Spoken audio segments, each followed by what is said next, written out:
That's a fact.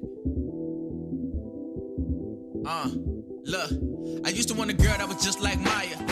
Something real and unique. A clean girl that'd get filthy for me. How bad could a good girl really be? Yo, so what it is, it's the boy Sonny J right here, Spotlight Media, here with GS the Dream. Just dropped 2 projects. 2 back to back, baby. No doubt, no doubt. Now, first off, let us know what Dimps means to you, and explain to everybody what Dimps season is. Man, Dimps is so much more. Like, a lot of people would be like, yeah, man, it's an acronym, and they're trying to figure out what the acronym means. It's not an acronym at all. It's my family's last name. The Dimps side of the family is the side of the family I spent a lot of time around. So a lot of the people that poured into me and like turned me into the person I am now has the last name Dimps.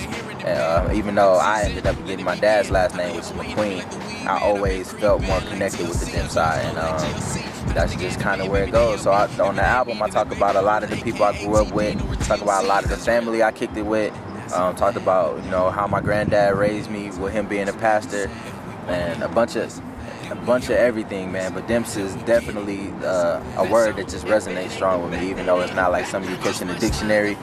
When people say Dimps, I feel proud. Like, you know what I mean? That's my family, that's my people. So when Dimps season came around, I kind of wanted people to know what this album was going to be about. So the album cover is actually my mom's, and man, everything that went into the album was kind of family related. You know, either I mentioned somebody from my family on that record, or on Perfect, the lady that did the True You, that was actually my sister. So even though I wasn't talking about family on that record, I still had a piece of my family on there because Lexi did the record.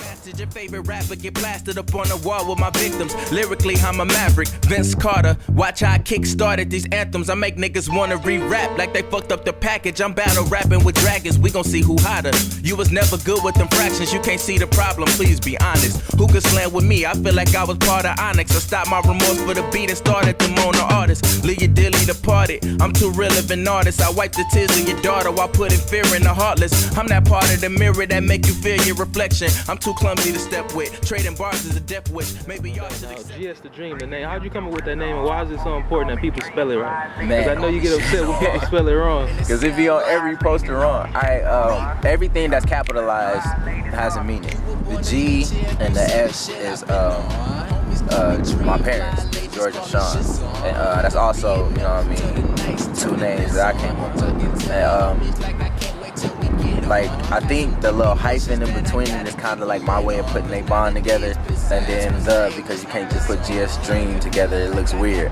So the is all lowercase because it doesn't really have any meaning to the whole name, and then D and M are capitalized because those are the names of my dad and mom, and also because of Dimps and McQueen, and those are 2 last names on both sides of the family. So when people don't spell it right, like if people spell Dream and then they don't make the M capital, I'm like, damn, you just left out the whole McQueen side of my family, you know what I mean? And when people put GS together, it's just weird because it's not showing the relationship between it with the hype. Like, everything is just weird. I'm crazy like that, but I really, really appreciate when a blog or another artist or somebody that made the poster or anybody like that spells my name correctly. I feel like they pay attention to detail, and I can fuck with that person. My personal opinion. Trap music? Trap, man, you crazy. Is this 24? Yeah, this is 24. Let's Get Away, Rubber Band, man. Yeah, this is it, bruh. This is what put me on to T.I. This is what T.I. was actually in my top 10, like, for a couple years, man. T.I. was like that guy to me, bro. I don't know if it was just because he made like that southern draw thing cool to me, because like I ain't really listened to like UGK and, you know what I mean, stuff like that before I got on to T.I. And then when I heard that was the stuff that influenced him, I'm like, oh man, I need to take these dudes out because they was probably dope as hell too. But yeah, trap music was it, bro. Now, why dropping 2 projects like back to back like that? You dropped the mixtape, Sean, like to warm people up for the album Dimps. Like, why drop 2 projects back to back like that? I really wanted people to know my mom's name, Sean Andrea Dimps. I should have put something in the middle called Andrea, but I wasn't thinking. But Sean Dimps is a very big part of my past. A lot of the reasons I live the way I live now is because of that woman. And I knew Dimps was gonna be a really well thought out album and a really structured project. So I kind of wanted to do something to show the other side. Cause I have a lot of fun with my record. Like you can hear commas and be like, yeah, man, this nigga was in the lab fooling. So I have records like that are just completely just fun and stuff I wanted to put out for my fans. And then I have records like Bulletproof that have deeper meanings and that are more socially aware and stuff like that. And I feel like those wouldn't have a place on the mixtape as much as they would on the album. So I had to do them both. I had to do the fun stuff and the stuff that I just wanted people to hear, and then I had to do the stuff that people need to hear. So that's why I dropped 2 of them back to back. Kind of show the duality of it.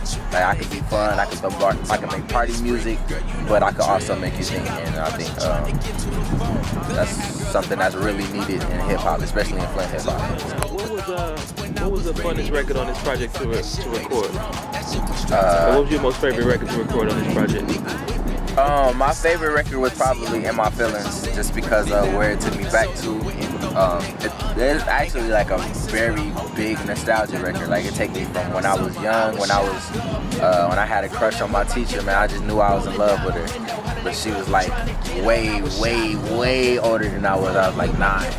And I knew in my head, like, man, I'm gonna marry Miss Leverett, man. She's cool. That was like the first woman I ever even like thought about like that. So they just take me back to so many things. And then when I listen to it again, it's kind of like I can't listen to it without that little grin, because I'm like, man, yeah, that shit really happened. You know what I mean? It just reminds me of so much. So that was probably the most fun, just because I got to reminisce and go back through, you know, everything that happened in the past. That was cool. Oh, the Geek Crunk crew. These people invented the word crunk. Lil Jon and the East Side Boys, man, a very big part of my middle school. Middle school definitely would not have been as fun without these niggas. Shout out to Lil Jon and them. Shout out to Dave Chappelle for being who he is. But yeah, man. Bruh. So many songs on this mug just invented solely to make people fight. Like, it's like 4 versions of Bia Bia on here. There's number 4, number 5, and number 21. Man, this is like, it made it fun to just be full of energy and like, just be, as bad as it sounds, this made it fun to be ignorant for a couple hours, man. Like, you go to a party, you could just put one of Lil Jon albums on and just leave whatever was playing the music, and everybody would just be rocking every song. If they ain't know it, forget it. Lil Jon about to say, yeah, right now, watch it. Yeah. Now, when it comes to your music, like, who you looking for to work with, like local and mainstream? Oh, man. I really look forward to getting some shit done with David Aaron. A lot of people know him as Justin Day, he switched his name. I really want to do some stuff with Scott LaRock. Scott LaRock is dropping the groundbreaking joint. I've been listening to it. I've been peeping in the dude. You know what I mean? I invite him out to my shows every now and then. I think his grind is really going to wake a lot of people up, because a lot of people will sit in the studio and write songs and do all that shit and expect their song to just take off because of that. But Scott LaRock will put in the groundwork. Like, he be out in the streets with it. Hey, listen to my shit. Paps is the same way. Paps is a solid person, man. He show love every time you see him, you know what I mean? He hits you up like, hey, bro, I need you on this record. He not scared to say, like, yeah, man, you did your thing on this record. Like, he's an anti-hater. So I really fuck with him on that. As far as mainstream goes, I really want to do music with people that I respect and how they put together songs. Like, I want to do some shit with Music Soul Child, you know what I mean? Not just off of the fact that I was in love with Have Crazy back in the day. Just I like his vibe, you know what I mean? I want to go DJ Chicago Kid. I think I can make some really turn shit with Schoolboy Q, to be real. Man, I can listen to industry people all day, but people in my city, man, I'm looking forward to Just Chuck. That's another person I want to do some shit with, because he got a nice point of view in his music, you know what I mean? Nino. I wanted to do some shit with Nino. I feel like Nino brings a different energy to Flint music, you know what I mean? With his ad-libs and just the overall energy that he do. I want to do some shit with me, Nino, and Dino. I think that shit would be cold. Just have some niggas from the back and then throw Nino in the mix. I think he'd fit well with that dynamic. Trey Simon, I just bumped into Vice Carter like maybe 20 minutes ago. I did some shit with him. Vision is dope. Me and Jeff Scott got some shit in the works. I swear I'm leaving somebody out. Third Eye, he a beast lyrically, you know what I mean? I fuck with him. Monty out here doing shit, you know what I mean? A lot of people try to see Monty as a battle rapper now because that's the lane that's working for him. But Monty does bring bars to actual everyday records, so niggas gotta fuck with that. My homie Zaya, he be killing shit. Gun Hood Zeke out here doing shit, you know what I mean? There's a lot of motherfuckers, and I feel like every time I get ready to end the list, I think of somebody else. Tierra Santoya's out here doing her thing. I love to hop on a record with her. Same with Laomi Da Vinci. I like the vibes that they bring to music, and I feel like if we put the right song together, and it's not just a go in and, you know what I mean, drop bars record, we could end up, you know, collabing on some shit and making a classic, you know, so I respect both of their hustles, both of their grinds. They out here too. They out here moving. Young Domino from Morale Music. I fuck with him. He do some shit that's pretty cool. I bought his little GP single. The shit was right. There's a lot of people, man. Mark Madison, when he come back out of retirement, you know what I mean? Me and him gotta go butt heads on the record because he crazy lyricist, you know what I mean? I gotta fuck with him. Dang, man, I'm gonna just say the whole city, man. If I left you out, blame my head and not my heart. I promise. I'm down to need a weed fix. She lost her voice, so she sound different like a remix. Whoever knocked the game up gave me an extra key. I'm trying to eat, but I don't see no place set for me. Man, I'm coming for it all like this was my destiny. The only thing that come between DF is the letter E. All I see on my schedule is revenue. On a different level, see my pedestals ahead of you. Words that describe me, incredible, impeccable. Shit, can't remember, something told me I forget a few. Hungry cause everything produced on this project. Like, who all had like production on this? Was it just you? Like, what's going on with the Dimps project? The Dimps was a totally self-produced joint, like from the intro to the beat I put together for the voicemails, like all of that shit was me. Like the production name is Sean Signs. I try to separate it a little bit, but yeah, man, I was all over it. Just because I wanted to make it all organic, man. I wanted all of the sounds to be my ideas. I wanted all of the records to come together the way I wanted them to. I put the skits together all the way.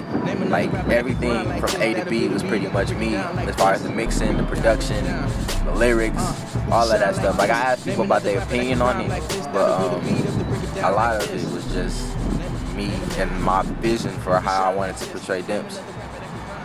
So yeah. Hit me up. Let me know what y'all favorite beat was, man. Now, what's up next for DreaM Fact? Because I know TMC. Actually, that it's a record that you and TMC got together. What is it? The first one on the project? Is that number one? Oh, pardon me. Yeah. He got you on that one. Yeah. He stood out on that one. Yeah, he definitely did, and I did that for a reason, man. A lot of people's like, man, why is another person the first voice out here on your shit?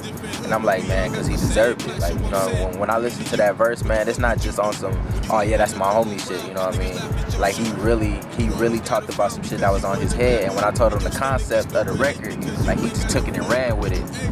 And he wasn't sitting there having me babysit this verse. Hey, bro, is this bar sound good? Or what you think about this? Or should I come in with this differently? Like, he did his shit. And I think it was dope to kind of let people know who else, you know, let niggas know who I be around. Like, I feel like on the song Like, definitely you stood out. Like, that was like the record where you shine. But on this one, he stood out. This verse on there was crazy. Yeah, and I tell people that every time. That was a strong intro too. When people like, your intro is dope, I'm like, yeah, Chris Dimps. Like, yeah, I instantly hit them with the SoundCloud link. Like, this nigga got music. Like, and if my record, you know, happen to be the one that break him into more ears, so be it. You know what I mean? Because once people get onto him, they gonna understand that he's on a whole different level. You know what I mean? My grandfather was Indian, so I'ma just claim that. Niggas stop it, cause police don't see none of that. And you can still get shot quick. It makes me wonder, do niggas see failure as an option? Cause it seems as though we already lost. Niggas are selling their souls and they don't care about the cost.